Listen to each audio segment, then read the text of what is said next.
Hello and welcome back. Finally, no, not finally, it's only been a week.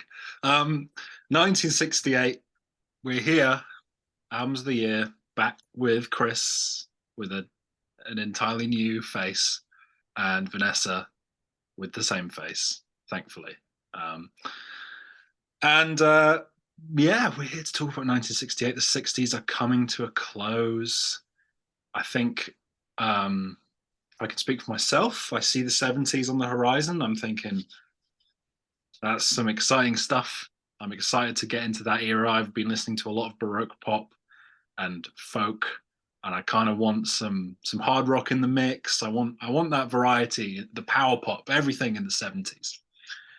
But you know what? 68, it's a great year for the stuff I like, at least. Those who follow the channel know there are two incredibly big albums for me here, and it's a big question of which one is going to come out on top, which I had to wrestle with myself. And there's plenty of other good stuff that I came to enjoy. So, Chris, I know you feel completely differently. How was Yeah, this? look, you set me up to be the sour one. 1968. Yeah, it's unfortunate. I didn't want to dislike it.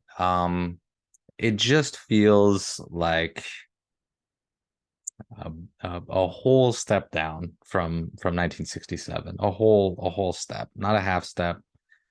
I'm talking two bars, you know. I found stuff that I like. I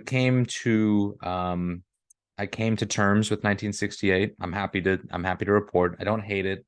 Um, it just took some digging. So we got there. I'm happy with my list. I found some good stuff. You'll be happy to know. I'm not a hater. Um, it was just kind of frustrating with how much I love 1967. Coming off that, yeah, so that's where I'm coming from. But overall, yeah, I found some good stuff, and we'll see how it compares against years to follow. Maybe I'll eat my words when we get later, and I'll wish for 1968 after 2012, whenever we do that. Yeah. Okay. All right. So there you go. It, yeah, it's maybe you look like a hater compared to me at least. And it's kind of interesting, anyone that was worried when we did 1965 that this would just be we're going to agree the entire time. I came out of 67 like, and now Chris is coming out of 68 like, So wildly different perspectives. And here's Vanessa to give you a very sane, normal middle ground amongst the wildness of me and Chris. Are we sure about that? I don't know. Because, like, I have some major favorites in 1968, but they're not necessarily the consensus favorites always. So, and there's some of those big favorites that I like, but they're not going to be in my top five. So, I don't know. We'll see. Like, I think I like 67 a little bit better overall, but well, I mean, I have a 10, one of my top albums of all time in 1967, whereas I have some that I love that are up there, but hard to compete. So I don't know. I guess I'm in the middle ground though. I'm kind of Yeah, yeah. Um, oh dear. Okay. um, so 1968. I'm going to be just plowing through with some real positive things to say. In fact, this is the first year where I was like, damn, I want to have six honorable mentions, but I had to make myself only have five. Ones I've gone for are I'm going to go 10 through six. So starting with 10 up to six. This Is My Country by The Impressions. Curtis Mayfield has entered the chat. Not quite entered the list yet, but this is, you know, I gave Motown its reps in 67, somewhat controversially. And this is pretty much a transitionary album from Motown into that 70s soul, where you have a lot more political stuff going on. So, yeah. I've also got music from Big Pink by the band. It's my number 9. Begin by the Millennium. Very, very nice Baroque pop, sunshiny album at number 8. Aretha Now by Aretha Franklin as my number 7. Aretha had a great year, such a great year. And then this is the one that makes me want to die. I was wrestling with my 5 and 6, and for the third time in 4 years, the Byrds finished sixth with the notorious Byrd Brothers. Third time in 4 years, they are just outside of the top five. And that sucks. And I assumed it was going to be my top five, and I assumed I was finally going to give them their flowers. But they're not going to make a top five list of mine at all, which really hurts. And that is because my number 5 is the Kinks are the Village Green Preservation Society. Very interesting history I've had with this one. I really didn't like it the first time I heard it when I was like 16. I was like, oh God, this is so like. I had a really big aversion to stuff that was really English, where it was like, oh, look at us, we're eating biscuits and drinking tea. And I didn't enjoy that style. And I know that's kind of the appeal for people overseas, right? But like whenever anything is like overtly like British, I'm just like, eh.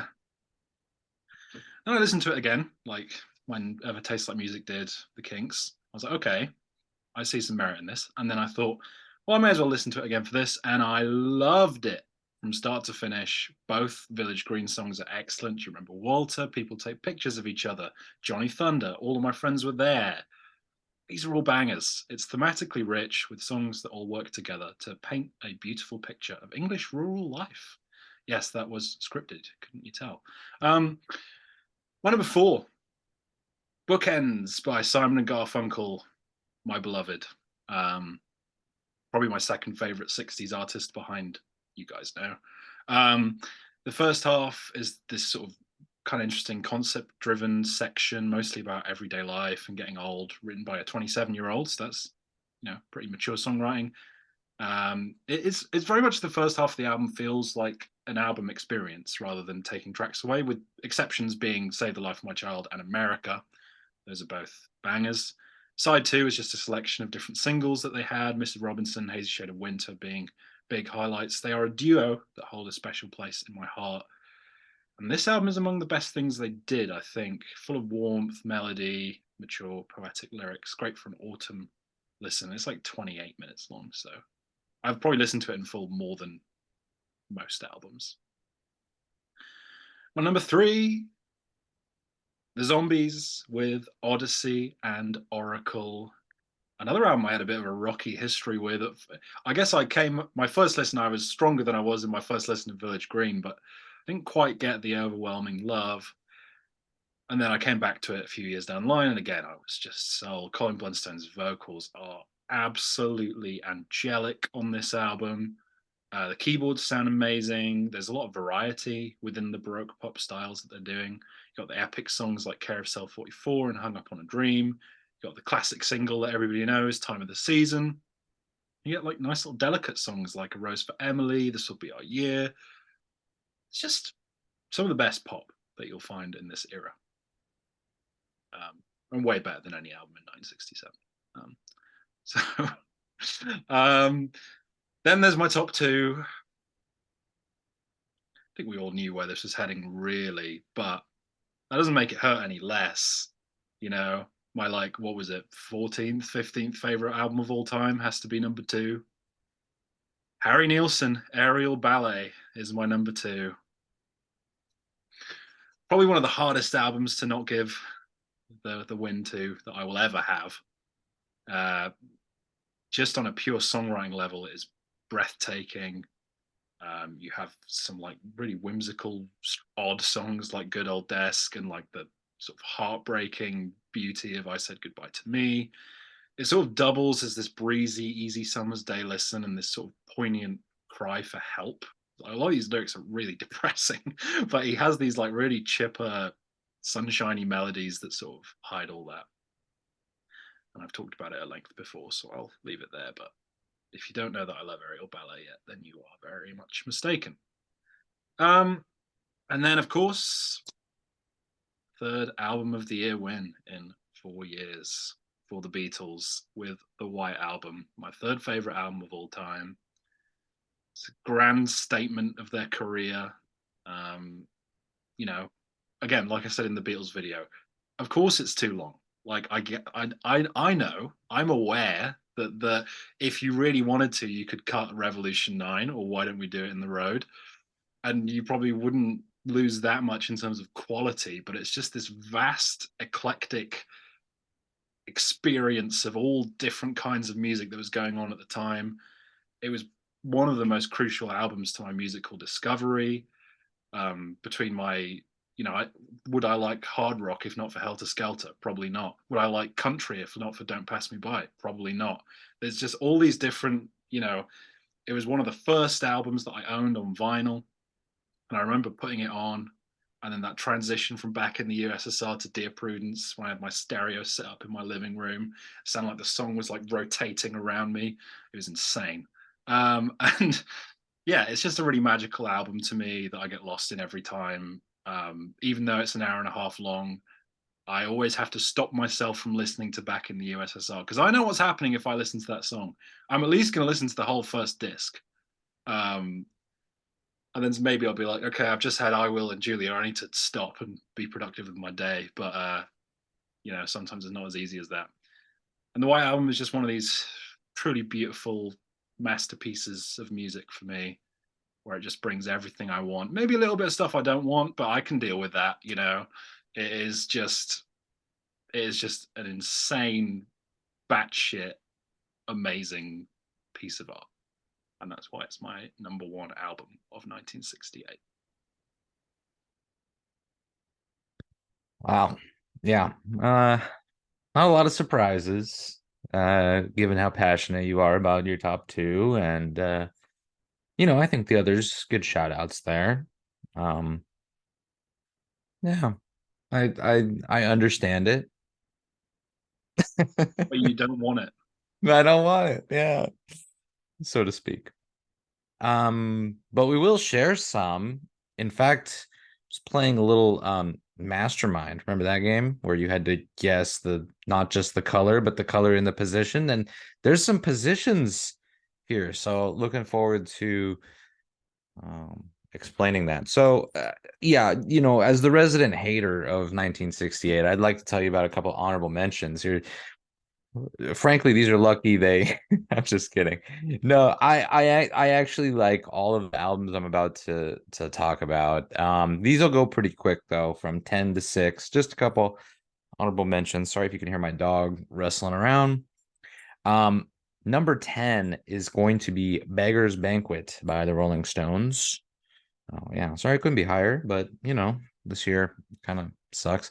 Number 9 is number 9 is The Velvet Underground with White Light, White Heat. Yeah, I look, I know it's weird. It's definitely not my favorite record of theirs. It's kind of a trip, and that's why it's at number 9. Okay.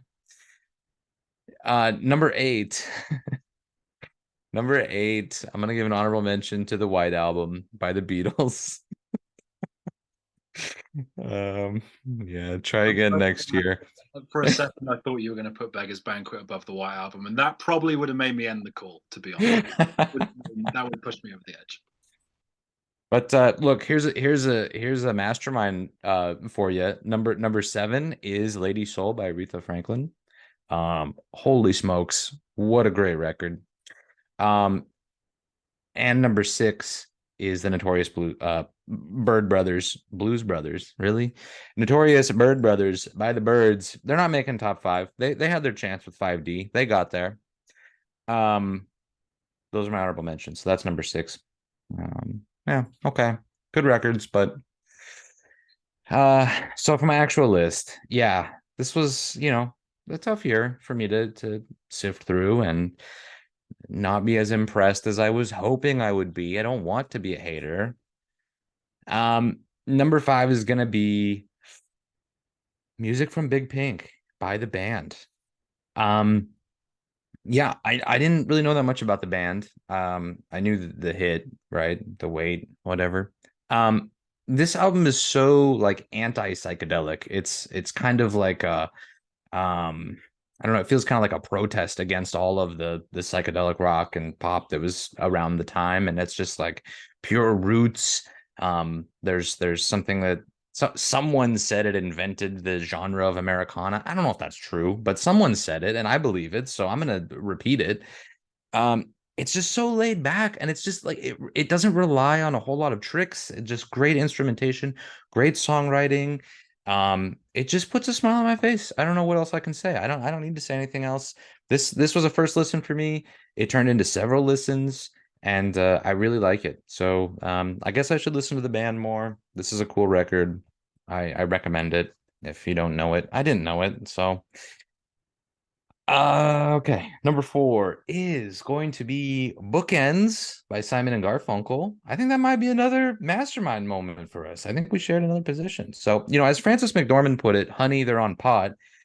This record, pretty strange compared to their other stuff. I mean, they have the voices of old people just right in the middle. They have a reprise of the first intro theme halfway in the, like, it doesn't make sense as a listen. It feels a little messy. And I kind of like that about it. It gives kind of this charm, like, I don't know, that only Simon G. Funk can pull off. But there's a lot to love here also. America, I really like Old Friends that follows the voices of old people. So that's kind of a cool, when you're listening to the album, obviously you're never going to put on voices of old people just by itself. But when you're listening to the record, that into Old Friends is really nice. I love Faking It, Hazy Shade of Winter. But I like the non-hits too, At the Zoo, whatever. Great record from these guys. I don't know if it's my favorite, but it's got a lot to love, and it's well deserved at number 4. So that'll be that one. Metal Position for 1968. It's like, Metal Position in 1968. It's a little bit better than a participation trophy, I guess, but I'm just kidding. Look, I actually really like these records. Okay. All right, number 3, I'm giving it to Village Green Preservation Society by the Kinks. And yeah, now we're talking, because this record really feels like the Kinks kind of coming into form. I like Something Else and whatever before it. They're fine. They're like good. They're like good records, right? But I think this is really, like, they're stepping into some good sounds here. I think especially coming from Something Else, it just feels really natural. They've hit their groove, and really great songwriting. It's very consistent throughout. There's just so many good songs that you can come back to. I love the Village Green Preservation Society.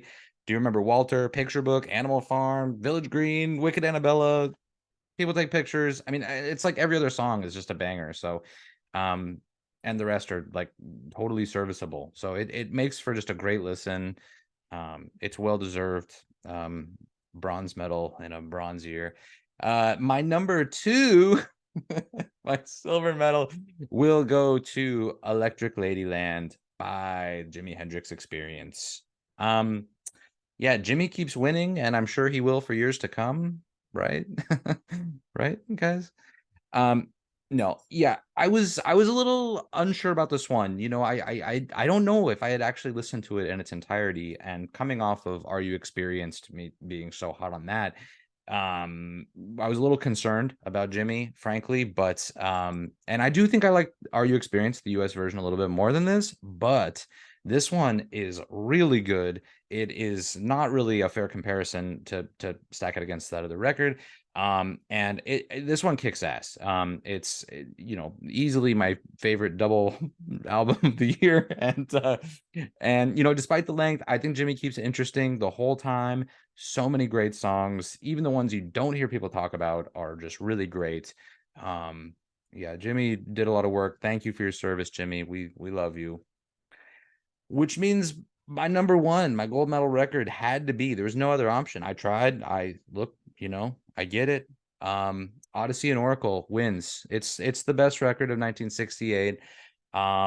Very obvious to me. You put it on, it's basically a perfect, like, psychedelic pop record.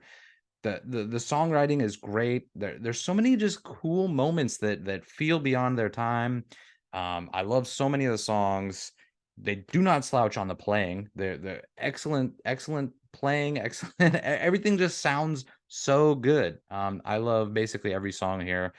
You know, Time of the Season is like the hit, but I don't know why growing up I didn't hear more of these songs on the radio.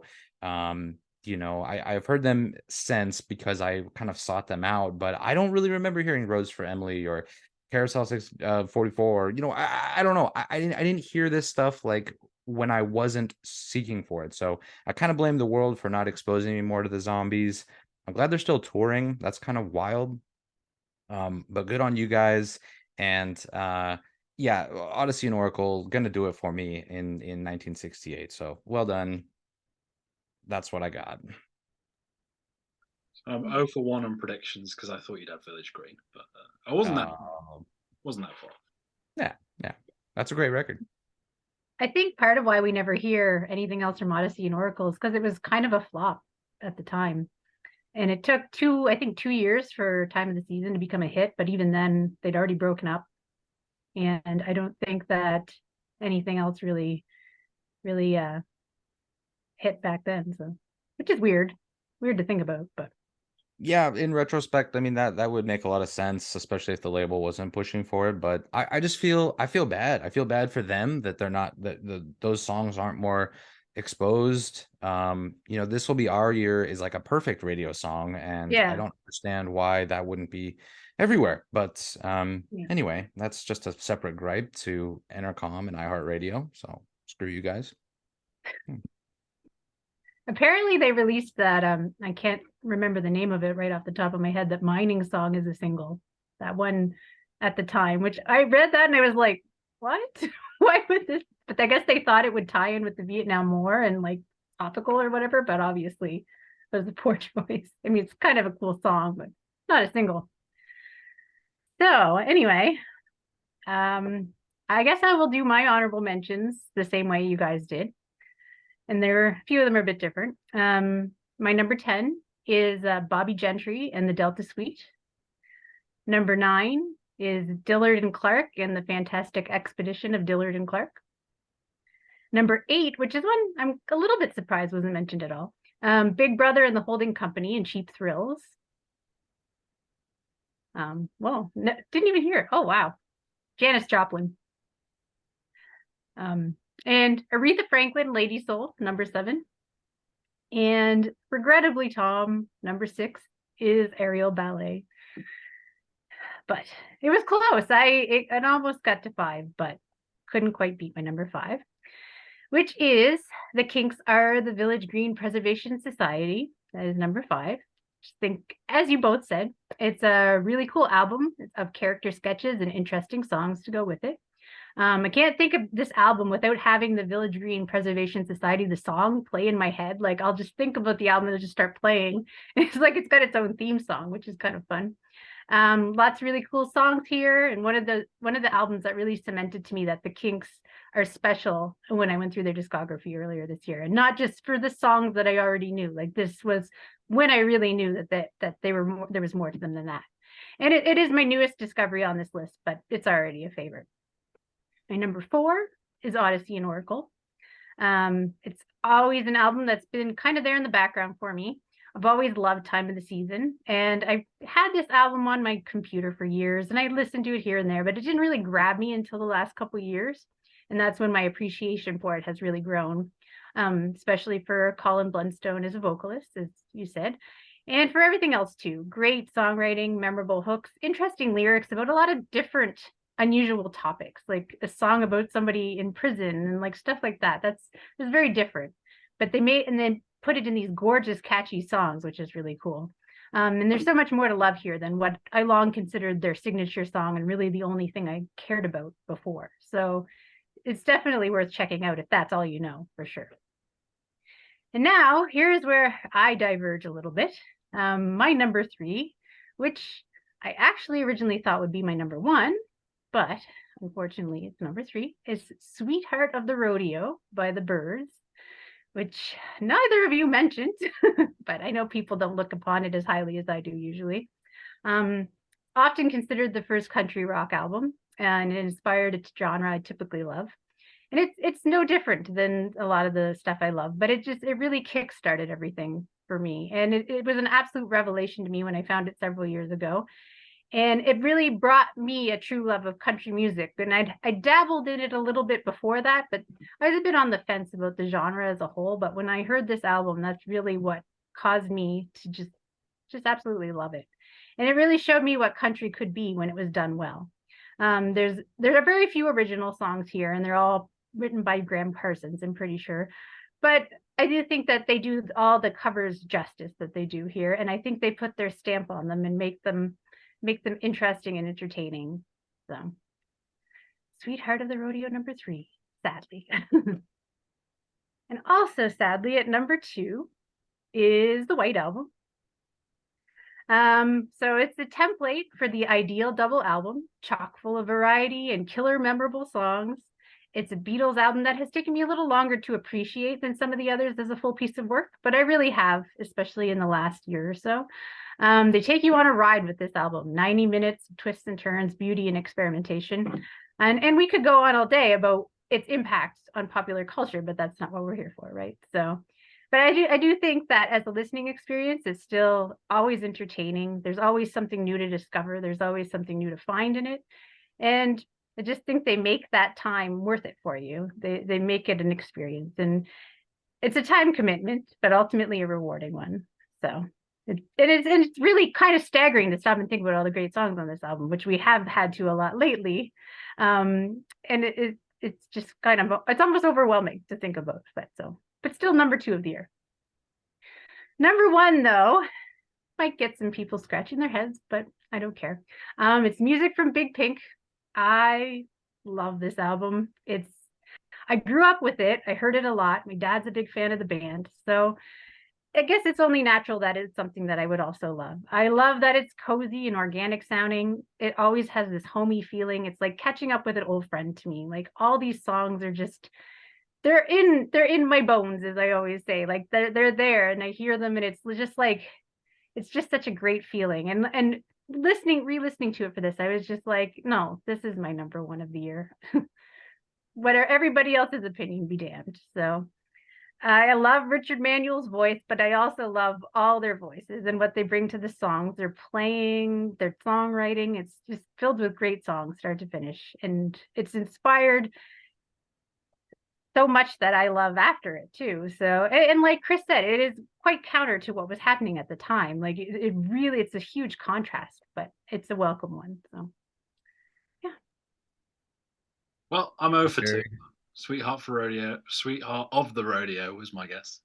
Yeah, that's my original #1. I switched them around a bunch. Like when I went back to re-listen, I knew right away that music for Big Pink would be #1, but then 2 and 3, I flopped a lot. So Yeah, I guess I should say that my last cut for honorable mentions was Sweetheart of the Rodeo. That's my #11. So I do like it a lot. yeah. Yeah, it was pretty good. Yeah. Yeah. What do you spin I thought it was great. It's kind of interesting as well that I had Aretha Now #7 and you both had Lady Soul at #7. It's kind of a weird coincidence. And I think we both had an Aretha album in '67 at the same spot too. Yeah, she's another one that's just been on the fringes for me. Yeah. Her and the Birds, just. But Put her with the Birds. So 1969 will be next. Of course, no, actually, for you, songs will be next. 1968 songs will be next. And then 1969 will be the next year we tackle. After that, we will take a week out to reflect on the 60s, rank our favorite albums and songs, talk about our favorite years, least favorite years, talk some more about artists that got snubbed, which artists got the most picks, all that kind of stuff. Just a little reflection on it all. And yeah, if you think 1968 is a terrible year, press like. If you think it's a great year, press like. Either way. Subscribe if you haven't already. We recently hit 200 subscribers as of recording. We're at 207.